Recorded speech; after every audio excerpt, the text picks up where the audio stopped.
আজকে আমরা আবার খেলবো আই এম আর্টিস্ট।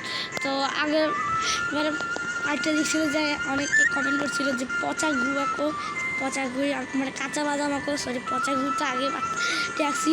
তো কাঁচা বাদাম আঁকবো আজকে। এই যে কাঁচা বাদাম এভাবে করে দিই, হ্যাঁ হয়ে গেছে। এটি হচ্ছে আমাদের কাঁচা বাদাম,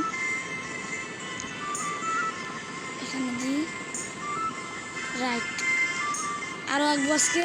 অনেকে কমেন্ট করছিল যে শিনচ্যানকে আঁকো। আচ্ছা, কোনো শিনচ্যান আঁকা কোনো বাচ্চাদেরকে আমি কি শিনচ্যান একসময় দেখতাম, কিন্তু শিনচ্যান ছোটোবেলায় অতটা পছন্দ ছিল না। চলো শিনচ্যান আঁকছি।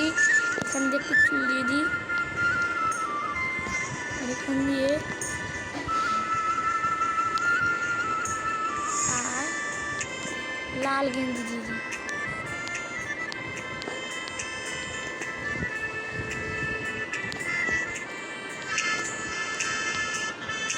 হ্যাঁ, সেটা আমাদের শিনচ্যান। ও কাঁচা বাদামের জন্য এত টাকা দেয় নাকি? আজকে ভাই এই পার্টের মধ্যে আমরা 100 টাকা করে নিব।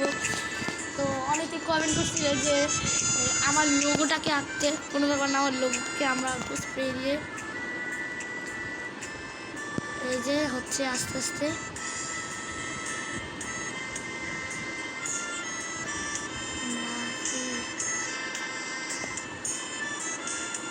এটা দিয়ে দিয়ে এই সাইডে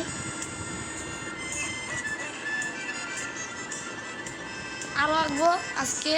এখন লিখবো গেমার।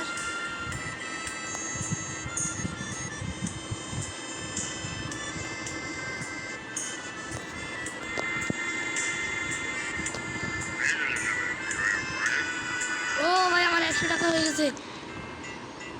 ও ভাই আপডেট হয়ে গেছে। আচ্ছা, আমার কোনো স্প্রে ইউজ করা যাবে না। সেই এটা ও আমাকে এখন এগুলো দিয়ে করতে হবে। আচ্ছা, এভাবে করে আঁকার চেষ্টা করি। উরে ভাই,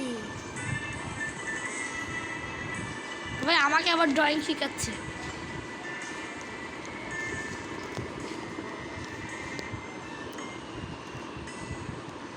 এখানে কোনো কাস্টমার আদৌ আসবে নাকি?